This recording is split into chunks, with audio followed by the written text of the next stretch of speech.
Hi, I'm George Pearson.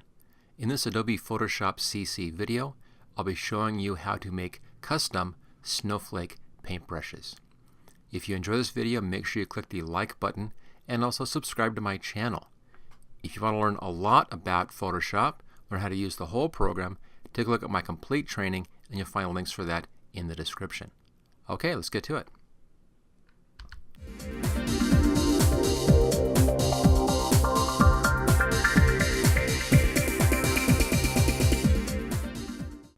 Making these custom snowflakes is fairly easy once you know the trick and you understand how I'm using the different settings. I'm just going to close this down, get this out of the way. There's that snowflake that we had in that one. I have a few more snowflakes that I've done in here. Here's another snowflake, and then here's a different kind of snowflake right down there. There's all kinds of styles. Now, snowflakes are always different, so you can go ahead and make all kinds of variations in here. There's some real basic principles you have to follow, but aside from that, you can really do anything you want on these. Alright, for this kind of a snowflake, I like this one where it has this open center section. It's kind of thicker on the outsides. We'll do one like this. I think they're kind of fun. I'm going to start with a blank file. Now this is a new file, and this is set at the default Photoshop size. So it's 7 inches wide by 5 inches tall, and it's 300 dots per inch. You can see that up here if I go up to image. Let's come down to image size, and you can see there are the size settings. Width of 7, height of 5, resolution of 300, and that's just the default size. I then put these guidelines in right onto the center. Now to bring your guidelines, make sure that view is showing your rulers right here and also showing your extras. You can then just grab from the ruler and pull down a guideline like that. Or you can just pull it back off again. So just pull one down to the center point. Now you notice as you come into the center point here, it's going to kind of snap into the center spot. There it is. Just snaps onto the center. Same thing for the left side. Pull from the ruler, and as you pull in and get close to the center, it's going to snap right onto that center spot. There it is. You can kind of see that little jump that it makes right to the center. Now to make sure that it's snapping, come down here where it says snap, make sure that's checked, and snap to, make sure that all this stuff is selected in here as well. It will then snap right onto that grid point. We'll be using that as a reference as we build our snowflake. Now on the snowflake, let's set the colors back to their default colors, which is black in front and white in back right there. A little icon there for your default colors. And then go to the line tool. Now on the line, check your fill, make sure it's black, very important. Up on our shape up here, make sure that that is black. Stroke is no stroke. Ignore the size because there is no stroke on that.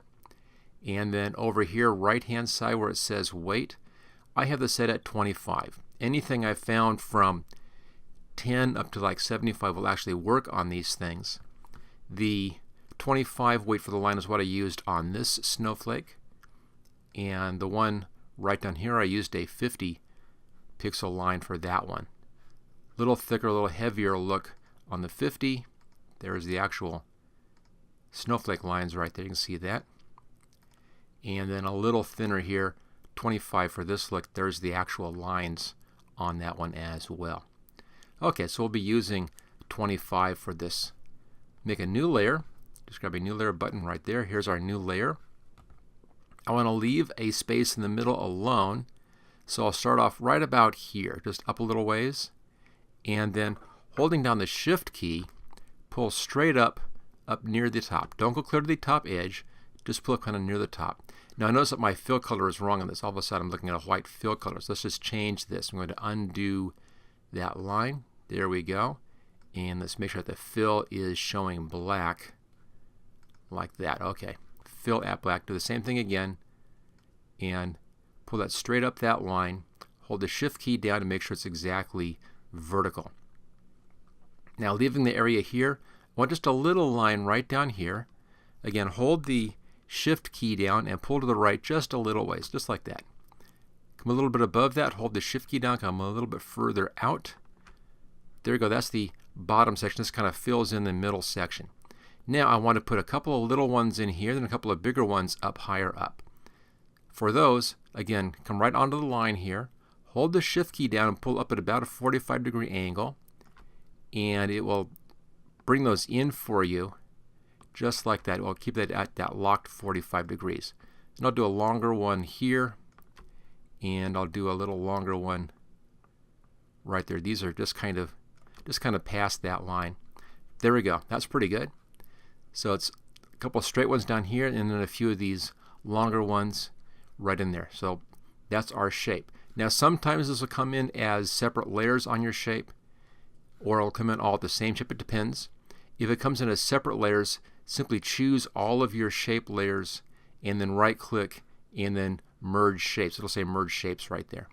Go ahead and do that. Just make sure that all of your shapes are on just that one shape layer. Okay, now let's go back up here to the move tool right there. Ignore the kind of pictures in there. This is 2018 I'm using here, and it now has all these kind of fun pictures for whatever odd reason. So there we go. Weird picture stuff. Okay, take this. Let's drag this down to the new layer button right there. So I have a copy of that. I now want to flip this horizontal. And that's Edit, come down to Transform, and Flip Horizontal right there. It just reverses that. Now using the left arrow key on the keypad, I'm just going to tap this over until that center line lines up right with the other one. Now it's easy to see when that happens. It'll get thinner, then it'll get thicker again. There we go. Let's back it up a little bit. It gets thinner and then thicker. So take it so it's right, it's at its thinnest when you go back and forth. That's the correct position. Let's now merge these two layers together. Click on one, click on the second with either the Shift or the Control key down, and then right click right where the name is, right click on the name, and merge shapes. That's now just one layer, one shape. Okay, let's make a copy of this. Drag it down to the new layer button. There we go. There's our copy. Now I want to rotate this copy 60 degrees off to the right, but I want to rotate it from that middle point right down there. So in here you can kind of see, I'm going to zoom in a bit so you can really see what I'm talking about here. There we go. Right in the middle there is this little kind of a crosshair thing right there. Grab that, pull that straight down, and put that right on top of that midpoint right there with those two guidelines. Doesn't need to be exactly perfect, but try to get it real close. There we are.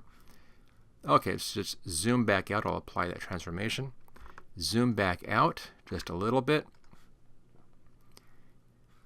And make sure I can see where the circle moved again. In any case, that's what we're doing. Do it one more time here. Grab that center part, which is right there, little crosshair. Pull that straight down, put it on top of that cross right there, the connection, the center point of the page. Now go up to the options, and right here the angle option, set this at 60. And you see that just kind of rotates that around by 60 degrees, and it rotated it around that center point. And then hit the OK button right there. Okay, do the same thing again. Copy that layer. Grab that center marker, pull that down, put it right on the center of the page. Kind of like that. Go back up here and set this at 60. Let's now go down a little bit. And the check mark, of course. Same thing again. Grab that, pull it down. There we go. Grab that center point, pull that up right onto that center. There we go. Set the angle at 60 again, rotates that clear around one more time. Hit the check mark. Make another copy of this. There we go. Same exact thing. Grab that center point, pull that up right onto the center of the page. There we go. Set the angle at 60 and check mark. Take this layer, which is now copy 5, drag that down to the new layer button. There's our new layer, copy 6. Grab that little center point, pull that up right there up to the middle of the page again. Back up here to the rotation, to the angle, set the angle at 60, and again with the check mark. And there we go. So that takes care of finishing off the shape. Let's just set this back to fit on screen. We now want to merge all of these layers. So click on the top layer, come down to the bottom of these new pieces here. That includes all these 6 branches. So they're all selected. Right click, and merge shapes. It's all now just that one layer. There we go. Okay, now I'm going to make a copy of this layer. Pull it down here, new layer button, make a copy, and let's hide that one. I like doing that just in case I want to go back and make any changes in here. I can do that later on. I can put in, more things. If you want to, just whenever you do something new, make sure you make those copies, 6 copies, and rotate them all 60 degrees so it duplicates clear around the whole snowflake. Let's now put in our fancy effects on this layer over here, and we'll be using some layer styles for that. So go up to the layer menu, come down to layer style right here. The first thing we'll do is a bevel and emboss. Bring that up. On the bevel and emboss, I have it set for an inner bevel right there. It's set for chisel hard. There it is, chisel hard. I have the depth set at 32% right there. I have the size set at 185 pixels. Soften is set at 0. And on the shading, I have the angle set at 90 degrees. You can see that right there. So that's our basic bevel and emboss on that one. Now coming down further, the highlight mode down here, I have the highlight mode set at dissolve. It's just right below normal. There's normal. See, that's how it looks over here with normal. I have that set at dissolve on the highlight mode. Everything else stays the same in here. So it gives us kind of this interesting rough pattern. And then you see that right there. There's that kind of roughness happening in there. That's the dissolve effect. And by using the 90-degree angle in here, it's giving me light on the top sides and not the bottom sides. Alright, that's the first part, bevel and emboss. Let's now come down and do a stroke right there. The stroke setting I've used is size set at 16 px right there. You can kind of see the size right in there. There's your 16 size stroke. Now what the size does, if I just pull this up, the size gives you the flatness for your snowflake. So the smaller the size, the more filament like the snowflake is, the finer the detail is. The larger your size, the more plate-like the snowflake looks. You can do whatever you want on this. This is where you can really have some fun in here and change the look just by changing this size. Now one thing about this, I think I'll put it right here this time, maybe at 40. There we go. Now one thing about this, we still have this dissolve. I'm using the blend mode down here of dissolve, have my position at outside. Now the dissolve gives me this kind of rough patterned gray look. Now I'm doing everything in black and white, and as this is converted over to a paintbrush, which uses the black and white image, anything which is black is solid, is opaque, it's full color. So I'll be doing these in white. So these black lines, these will be full color white. Anything that's in a gray tone has transparency to it. So using this dissolve effect here with an opacity set at 50% right there, that means that we'll be able to see through this part of the snowflake, so you can get that real nice transparency effect with overlapping snowflakes. So that's why this effect here with the dissolve for blend mode and the opacity of 50%. Again, the size, whatever size you want in here, larger gives you more of a plate-like look, smaller is a much finer look or something in between, and we'll use, again, 40 on this one. Okay, so that's the stroke. Let's come down now to the gradient overlay. There we are. And this just puts some variation in here. So I have it full color down here and up here, and then in the middle right there, it's much less. And we're doing that with a gradient on top of everything else, gradient overlay. Blend mode of normal, using an opacity of 82% right there. And I'm using the standard foreground to background gradient, black to white, that's our foreground background color, except that I'm reversing that right here, so it's white to black, and then it's reflected. Now what the reflected means is that it matches. So if I pull it this way, it's going light to dark here, it then reflects that and matches that up here. So it's a reflected gradient. In this case, it's going to be automatically applied from the middle of the page and out, which gives us that match. Now the angle on this is set at 120, and that 120 matches the angle of these two branches here. So doing the 120 angle means that the gradient will match the branches. Finally, scaling at 78%. You can play with the scale. It doesn't have that large of an effect actually on this. But there we go. So that's our gradient overlay. And then finally, I want a little bit more variation in here. So I'll do that with a pattern overlay. Click on pattern overlay. And I'm just using just the default pattern right there, the very first pattern right there. That's all I'm doing. I'm setting it at normal, opacity 100%, scale 100%, leaving all those things normal. And you can see what happens here as I show and hide that. It's pretty subtle actually. The white's a little bit brighter possibly in there. There's just a little bit of additional roughness on this. And that's all that's doing. It's just adding in a little bit more variation on the snowflake. So there we go. That's everything that I've done here for the snowflake. All these different basic effects giving us this look.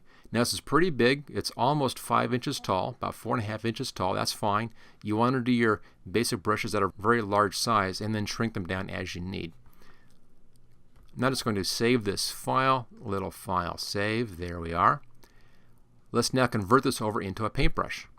Go up to the Edit menu and come down to Define Brush Preset right there. Click on that one. I'm going to give this one a name of 4. There we go. It's the name of my file. I just named the file Photoshop Snowflake Brush. This is number 4. That's kind of what it looks like right there. Choose OK. That's now done. Let's now see how that looks. I'll bring back up my test page I had in here. That's that one right there as we had at the very beginning. There's the snowflake. It's really too large. Now I'm going to be bringing the size down. I'll use the left side bracket here and just kind of tap that down to bring the size down. And I'll put one right here, just one tap.